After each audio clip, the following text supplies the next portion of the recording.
खुलुमबाय आंनि मुङा मुस्रि भद्रेश्वर बसुमतारी आङो धेमाजि जिल्ला एक्स एन डि पि वेलफेयार ससाइटिनि लेङाइ नेहाथारि आङो दिनैनि बे खौरां बिजोंनि गेजेरजों जोंनि एक्स एन डि पि आफादनि जिथुनिखि गांनाय उखैनाय बिनि सायाव माखासे बाथ्रा मेसेज होनो सानदों। बेखायनो आङो गासैबो रादाब नायगिरि बिथांमोनखौ आंनि गोसो गोरबोनिफ्राय खुलुमनाय जासिहरग्रोबाय। नमस्कार।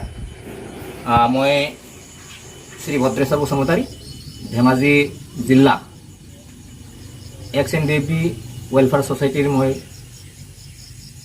Assistant secretary. मैं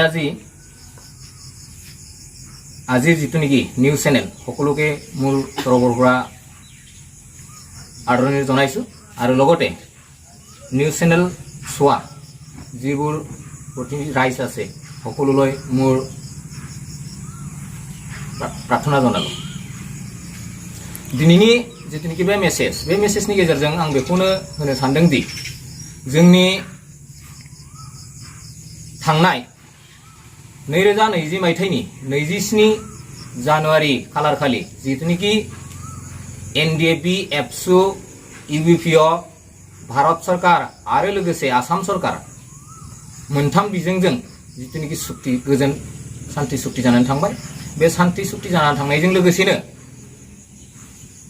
आउट अफ बिटिआरआव बे सिगनेटरिनि गेजेरजोंनो आउट अफ बिटिआरआव बिकेडब्लिउएसि मोनफुंनो हाबाय। दा बे मोनफुंनो हानायखौ आङो आंनि गोसो गोरबोनिफ्राय गोजोननाय आरो बरायनाय जासिदों। आरो लोगोसे बे जितुनिकि इन्टारिम काउन्सिल बिकेडब्लिउएसि मोनबाय।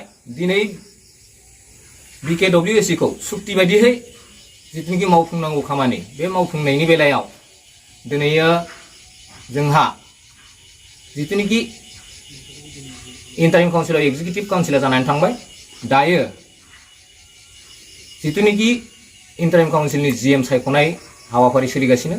बे हाबाफारियाव जोंबो 34 बोसोर हाग्रा बंग्रा थानानै जितुनिकि खस्थ' भुगिबोनानै जों जितुनिकि सैबोनांबाय। दा बेनिखायनो जोंबो जोंनि गांनाय उखैनायखौ सुफुंनो थाखाय जितुनिकि बे गोजोन गोरोबथायाव एनडिएफबि आफादाबो सागानगिरि।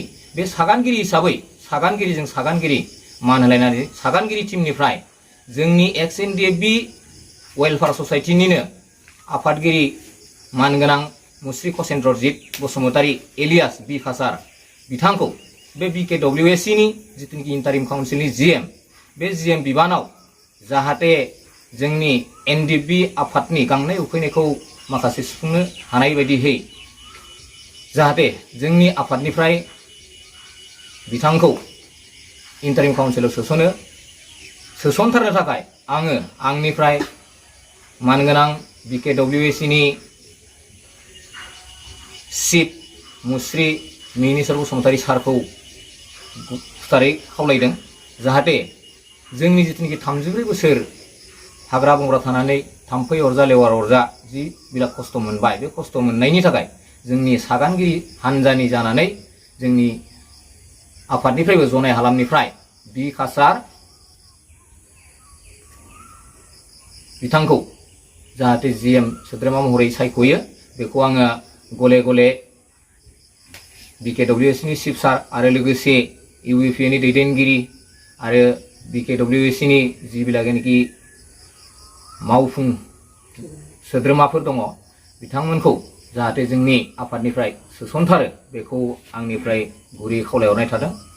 आरो मिजिंथिदों बे फैबाय थानाय इन्टारिम काउन्सिलनि जितुनिकि जिएम बिबान बे जिएम बिबानाव जाहाथे जोंनि आफादनिफ्राय सोसनथारो बेखौ आंनिफ्राय खुथारै खावलायनाय बेखौ आङो दिनैनि बे मिडियानि गेजेरजों फोसावबाय।